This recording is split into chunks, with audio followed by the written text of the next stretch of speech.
नमस्कार, मेरा नाम वैभव सिंह है और आप देख रहे हैं द लोकसभा। आज हमारी मौजूदगी लखनऊ के दारुल सफ़ा के विधायक निवास के सामने है। यहाँ हम जानेंगे कि यूपी में जो कहते हैं संभल में जो इस समय विद्रोह होता हुआ नज़र आ रहा है, जो मुसलमान पक्ष जो लगातार पुलिस प्रशासन और हिंदू पक्ष पे पथराव करता हुआ नज़र आ रहा है। जैसा कि आपने देखा होगा मीडिया में आपने देखा होगा कि जो पथराव होता हुआ नज़र आ रहा है, दंगे भड़काने की कोशिश की जा रही है। ये क्या मामला है, ये क्यों है? भाई साहब, जो अभी संभल में जो पथराव होता नज़र आ रहा है, मुस्लिम पक्ष पुलिस पे पथराव करता हुआ नज़र आ रहा है, जबकि वो कहते हैं कि अब तो हम एजुकेटेड हो गए हैं, बहुत ही पढ़े लिखे हो गए हैं, अब हम ऐसा नहीं करते हैं। उसके बाद भी ये फिर से चीज़ें देखने को सामने आ रही हैं। नहीं, माननीय कोर्ट का आदेश था, ठीक है, और कोर्ट का आदेश आया है। चूँकि जिस दिन ये घटना हुई है उस दिन उसके एक दिन पहले दोपहर में भी गए थे, कुछ चीज़ों को सर्वे नहीं कर पाए थे, तो बता के आए थे कि सवेरे हम 7 से 8 बजे फिर से आएंगे। तो दूसरे दिन जब सवेरे अपना गए हैं तो रात में ही कॉन्स्पिरेसी हो गई है कि ऐसे जो हमारी जामा मस्जिद है, ठीक है, ऐसे अपना सर्वे के लिए लोग आ रहे हैं। ऐसा ना हो कि राम मंदिर की तरह या जो हमारी बाबरी मस्जिद थी उसकी तरह ये हाल हो, ठीक है। तो पहले से बता दिया गया था इस समय पे लोग आएंगे, ठीक है। जैसे ही वो सर्वे के लिए लोग आए हैं, 10-12 हज़ार लोग इकट्ठे हुए हैं, ठीक है, और हर घर के ऊपर पत्थर थे और पत्थर लेके आए हैं, पथराव स्टार्ट कर दिया है, गाली गलौज स्टार्ट कर दी है। जैसा हर उसमें करा ही जाता है, कोई छोटी हिंदुओं के अगर धार्मिक अपना कार्यक्रम है, जैसे ही अपना निकल रहा है उससे पत्थर फेंकना, गणेश पूजा विसर्जन का है उससे पत्थर फेंकना, ठीक है। जितने भी ये हमेशा मुस्लिम धर्म ही क्यों ऐसा करता है? कभी हिंदू धर्म आज तक करता नहीं नजर आया, ऐसा क्यों हो रहा है? हिंदुओं ने तो हमेशा हर आदमी को गले ही लगाया है। बहुत से लोग आज से 3-4 हज़ार वर्षों से आते रहे, ठीक है, किसी का विरोध नहीं कर पाए, सबको गले लगाते गए। हमारी संस्कृति में बहुत से लोग अपना बसते चले गए, ठीक है, लेकिन हिंदू अभी तक वैसा ही है, सनातनी वैसा ही है, लड़ना झगड़ना जानता नहीं है। लेकिन कुछ समय से 10-12-15 साल से जब से भाजपा की सरकार आई है तो उनको भी ये लगा कि हम भी अपने जो धार्मिक अपना कार्यक्रम है उसको थोड़ा सा आज़ादी से मनाएं। ऐसे तो उनको अधिकार नहीं मिल रहे थे। अदर जो सरकारें थीं जो एक दूसरे पक्ष का अपना पक्ष लेती थीं, ठीक है, तो लोग जब अपनी चीज़ें मनाने लगे हैं तो समुदाय विशेष के लोगों को अब परेशानी होने लगी है और वो पत्थर अपना बरसाने लगे हैं। कोई भी सर्वे हो, कोई भी धार्मिक कार्यक्रम हो तो ये लोग अपना पत्थर बरसाते हैं। मानसिकता ऐसी है। असल में जाहिल लोग हैं, जाहिल कौम है, पढ़ते लिखते हैं नहीं, पंचर उनको जोड़ना है, दर्जी का काम अपना करना है। आपको ये लगता है कि जो पहले की सरकार थी वो कहीं ना कहीं इस धर्म के साथ खेलती हुई नजर आई? हमेशा से उनको वोट बैंक बना के रखा, कभी पढ़ने के लिए उनको दिया नहीं गया, कभी बढ़ोतरी उनकी की नहीं गई। इस सरकार में उनके लिए चीज़ें काफ़ी खुलती हुई नज़र आ रही हैं। इस सरकार ने बहुत कुछ अपना करने की इस समुदाय के लिए भी कुछ करी जो और लोगों ने अपना नहीं करा, कि ये हमेशा जाहिल बने रहें। योगी जी ने या मोदी जी ने इन लोग के लिए बहुत कुछ करने की अपना कोशिश करी है। उन्होंने तो ये भी कहा कि एक हाथ में कुरान हो और एक हाथ में लैपटॉप हो, कि आप लोग पढ़ो और पढ़ के आगे बढ़ो, कुछ शिक्षित बनो। लेकिन ये लोग शिक्षित बनना चाहते ही नहीं है, पत्थर इनको फेंकना है, मानसिकता इनकी ऐसी है।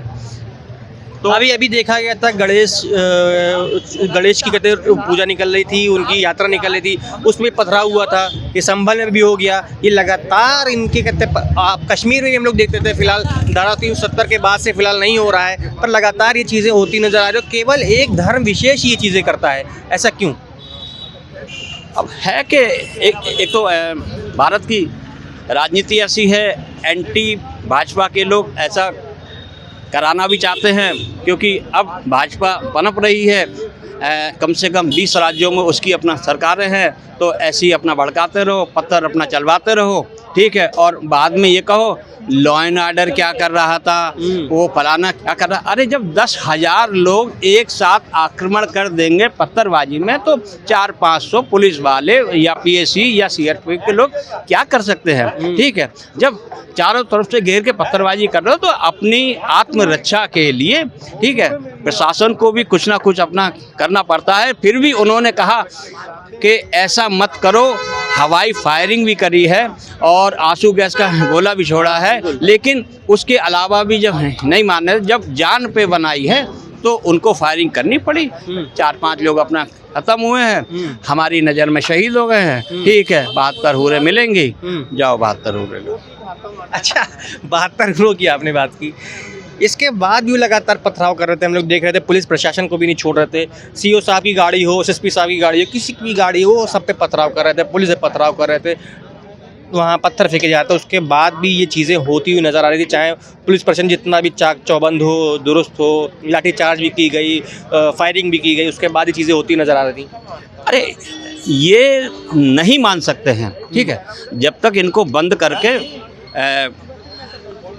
इनके बक्कल नहीं उधेड़े जाएंगे, ठीक है, इनकी मानसिकता ख़त्म होगी नहीं। और चलो ये तो अब फिर भी थोड़ा सा संभले हैं, इनकी हिम्मत नहीं है। ठीक है, अब देखिए एनआरसी का मुद्दा था, ठीक है, एनआरसी का मुद्दा सीधा सीधा मुद्दा था, जो अफ़गानिस्तान, पाकिस्तान, बांग्लादेश आस पास में जो बौद्ध हैं, हिंदू हैं, पंजाबी हैं, सिख हैं, अगर उनको कोई समस्या होती है तो हम उनको सिटीजनशिप देंगे। पूरे भारत को साला जला के रख दिया इस समुदाय ने। ठीक है, जगह जगह प्रदर्शन, जगह जगह नौटंकी। ठीक है, और विपक्षी पार्टियों ने खूब साथ दिया, कांग्रेस ने खूब साथ दिया, हम तुम्हारे साथ में हैं। ठीक है, और ऐसे ऐसे लोग पहुंच गए, मतलब अरे 6-6 महीना अपना बैठे हुए हैं अपना, ठीक है, दिल्ली में बंद करे हुए हैं सब। मतलब इस भारत को तबाह करने में समुदाय विशेष का और ये विपक्षी पार्टियों का, कांग्रेस का इतना बोल वाला है कि ये लोग मतलब समझते नहीं है कि अगर कोई समाजवादी पार्टी का नहीं है। अरे ये जितनी भी विपक्षी पार्टियां हैं, एंटी भाजपा जितनी भी हैं, ठीक है, अरे कुछ अच्छा कर रहे हैं तो उसको अप्रिशिएट तो करो। अरे हम एनआरसी, ये CAA लेके आए हैं, उसको समझो तो जाए लो।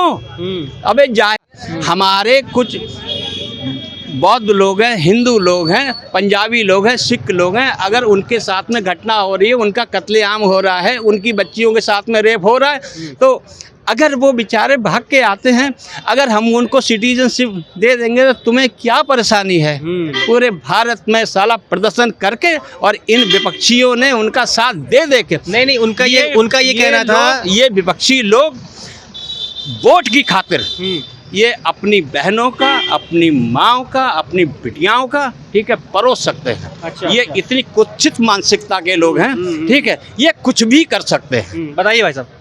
देखिए, समाज में कुछ ऐसे लोग हैं जो हिंदुत्व होने का, विद्वान होने की चेष्टा बताते हैं, लेकिन है नहीं। लोगों को ये नहीं पता कि एनआरसी क्या है, CAA क्या है। लोगों को यही नहीं पता है सिटीजनशिप अमेंडमेंट एक्ट ऑलरेडी पहले से हमारे यहाँ, तो भारत के संविधान में जब देश आज़ाद नहीं उसके पहले से चल रहा है कि जब भी हमारे यहाँ कोई शरणार्थी आएगा तो उसको हम कुछ दिनों तक रहने देंगे। अगर वो अपने देश को वापस जाना चाहता है तो वो जाए, नहीं जाना चाहता है तो हम उसको कहीं व्यवस्था करेंगे, या UNO में हम जाएंगे, UNO जहाँ कहेगा वहाँ उसको इस तरीके की व्यवस्था दी जाएगी। निश्चित तौर पर ऐसा है। रही बात ये बौद्ध करते हैं, सिख करते हैं, जैन करते हैं, क्या बौद्ध, सिख और जैन हिंदू धर्म नहीं है? वो कोई अलग धर्म है क्या भाई? वो एक पंथ है। पंथ का मतलब एक समुदाय विशेष के रहने वाले, वो एक गुरु के फॉलोअर्स हैं। और सारे गुरु जो भारत में या किसी भी दुनिया के किसी भी संप्रदाय के लोग हैं, उनका सिर्फ यही अहिंसा परमो धर्मा हर जगह का नारा है। जियो और जीने दो, प्राकृतिक अनुसार रहो, प्राकृतिक अनुसार रहने दो, यही नियम है। लेकिन ऐसे कुछ लोग समाज में हैं जिनका काम ही दंगा भड़काना है। भाई एनआरसी नेशनल रजिस्टर सर्टिफिकेट्स है, वो भारत के लोगों के लिए है। इस बात का जनगणना होना चाहिए कि हमारे मूल कितने लोग हैं, पहले उनकी व्यवस्था करें। इस प्रकार से हमारा परिवार है, हमारे हम जानते हैं कि 1000 लोग हैं, लेकिन हम सबके बारे में नहीं लिखें। मूल रूप से हमारे कितने